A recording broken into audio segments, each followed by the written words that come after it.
crested 5%. That's not an April Fool's joke either. It's Friday, April 1st, 2022. I'm Kimberly Barton of Kinetic Realty, your local market expert with this week's Maryland Market Minute. Interest rates are up to 4.75% for conventional, 5.125% for FHA, and 4.75% for VA.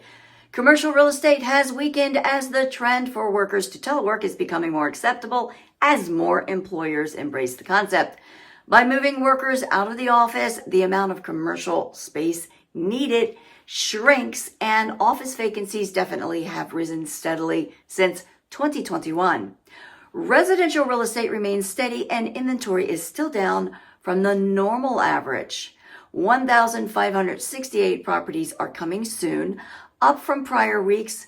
1,283 homes were listed for sale, but this is fewer than in past weeks. 738 went under contract in 7 median days. 1,248 are temporarily off of the market. 1,478 went pending in 6 median days. 1,595 properties settled. These sold in 6 days at 101.7% list to sold ratio. The highest price home to sell this past week was in Chevy Chase for $3,725,000.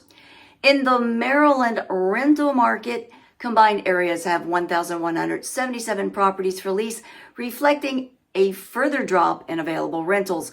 Rentals are now going under application in just 17 days, down from 21 days. April is here and is one of the biggest months for the area's spring real estate market.